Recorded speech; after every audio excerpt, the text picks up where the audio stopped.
Iepriekšējos raidījumos esam apskatījuši to, kādēļ ir svarīgi korekti šķirot būvgrūžus. Tomēr kas ar šiem būvgrūžiem notiek tālāk? Šodien uzņēmuma Rekamī vadītājs Toms Bērziņš mums sniegs nelielu ieskatu tajā, kas ar būvgrūžiem notiek pēc tie ir nogādāti uz atkritumu šķirošanas placi. Sveiki, mani sauc Toms, un es jums šodien mēģināšu pastāstīt, ar ko mēs te nodarbojamies.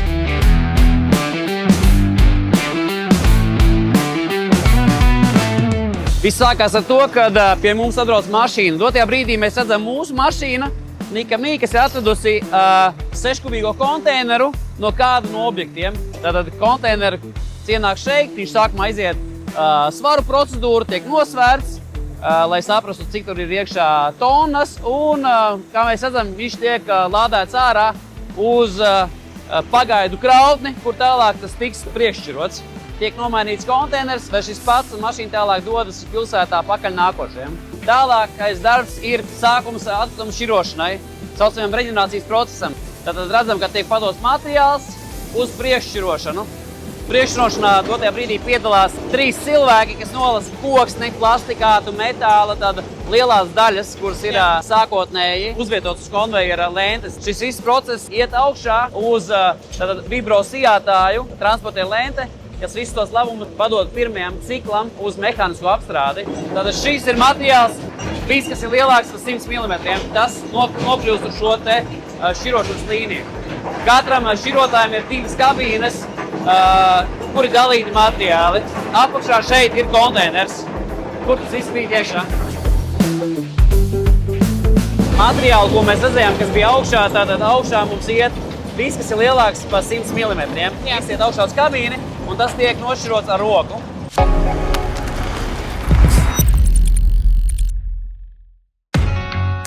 Tas, kas ir mazāks par 100, krīt lejā uz nākošā tipa separātoru, uz balistisko separātoru, kur tiek atšķirots jau no 100 līdz 30 mm, kurš iet jau tālāk kā gatavais materiāls. Ceļš sākās tātad no separātora, mēs redzam, ka tur krīt ārā.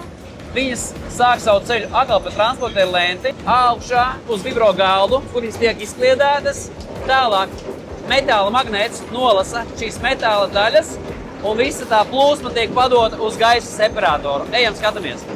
Kā jau minēju, viss nonāk pēc magnēta un transportēru lentes gaisa separātorā. Gaisa separators atdala tātad smago frakciju no vieglās frakcijas. Smagā šis ir būvgruzis jau frakcijā no tātad 100 līdz 30 ar 5% pieaugumu viņš drīkst būt. Un tālāk ir vieglā frakcija, kas ir galā krīt ārā, tā mums iet uz no atkritumiem iegūtā kurināmā ražošanai. Un metāls konteinerā, kuru mēs tālāk jau atdodam uz pārstrādi. Tad no tās smagās frakcijas sanāk, jūs veidojat tagad kā šķembas. Jā, smagā frakcija dotajā brīdī tā ir tas reģenerētais būvgruzis, kas jau ir daļēji reģenerēts būvgruzis, ko var jau izmantot kādu mazāk svarīgu laukumu būvniecībā, teritoriju izveidošanā. Protams, mēs viņu testējam, mēs pēc testēšanas laboratorijā mēs nosakām viņiem gan fizikālās īpašības, gan ķīmiskās īpašības, un ja viņš atbilstoši ir normām, tad mēs tālāk izsniedzam atbilstības deklarāciju, un šis produkts tālāk jau ceļo pie klienta pēc vajadzības. Atkrituma plūsma dalās pa frakcijām. Respektīvi, ja mēs pirms tam redzējām frakcijas, viss, kas ir lielāks par 100 mm, mēs redzējām arī frakciju, kas ir no 30 līdz 100 mm, tad jautājums kaut kas mums šajā ķēdē izpaliek. Un reku mēs esam atnākuši līdz pašai mazākajai frakcijai, tas ir viss, kas ir mazāks par 30 mm.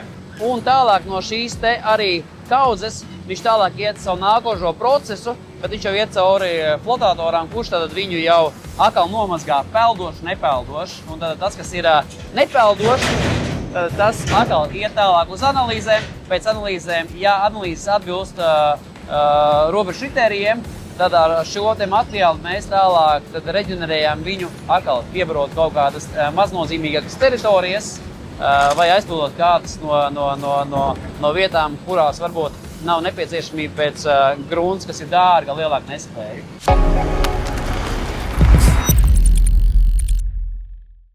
Šī ir vieta, kur mums tiek uzglabāti konteineri. Kopā mums kompānijā vispār ir virs 700 kastēm. saucamajām katram šiem konteineriem. Viņi ir dažāda izmēra. Var pateikt vienu niansīti, tādu mazu špikarīti, ko droši vien neviens nezina. Kā var pateikt konteineris, kāda lieluma viņš ir, kāda ietilpība. Pirmie 2 cipari ir kubikmetri, cik iet iekšā konteinerā. Unikālais šasīs numurs šim ir 1539. Tātad kas mums viņš ir? 15. 906. Kas viņš ir? 9. Ja mēs skatāmies pie konteineriem, tas varbūt nav jautājums, bet tie konteineros liek iekšā dažādas lietas. Un pārstāv viņas ir visas smagas un asas un durstīgas un nereti arī konteineri tiek pārkrāmēti. Respektīvi, šī puse, ko mēs redzam, man te priekšā pa labu roku, šie visi ir salauztie konteineri, kas ies uz remontu. Kā mēs redzam, šim lieliem ir norauts āķis nost, kādam varbūt ir norauta grīda. Protams, ka laika zobs arī dara savu. Tad mēs viņus šeit arī šajā baltajā angārā mums ir metinētava, un mēs viņus šeit arī remontējam un labojam. Kā jūs rīkojaties, ka konteinerus ir pārkraut? Kad pasūtam konteinerus, apakšā ir uzrakstīts, kāda tilpuma konteiners un cik tonnas šis konteiners var fiziski pacelt. Bet ņemot vērā, kad ir cilvēki vieni, kas pasūta, otri, kas veic tos darbus, tad kādreiz nav šī saprašana vienam starp otru un ļoti daudz reizes arī konteineri tiek pārkrauti. Numur 1 bojā, protams, mašīna. Mašīnai grūti uzvilkt. Ir ļoti daudz gadījumu bijuši, ka mašīna nevar viņu uzvilkt. Ja? Tad vienkārši mēs viņu atstājam. Ja? Mēs skatāmies to sinerģiju tādu. Ja viņš būs pārkrauts nedaudz, mēs neko neteiksim. Ja? Bet ja viņš būs būtiski pārkrauts tā, kad viņi nevar pacelt vai viņš ir ritīgi kaudzi, tādu mēs vienmēr runājam ar klientu, lai viņš nokrāmē nost vai vairāk tā nedara. Katrā ziņā katram konteineram tipam ir mūsu mājaslapā var iepazīties informācija, tonāža, cik tas konteiners var nest un cik viņš uz sevi var uzņemt šo svaru.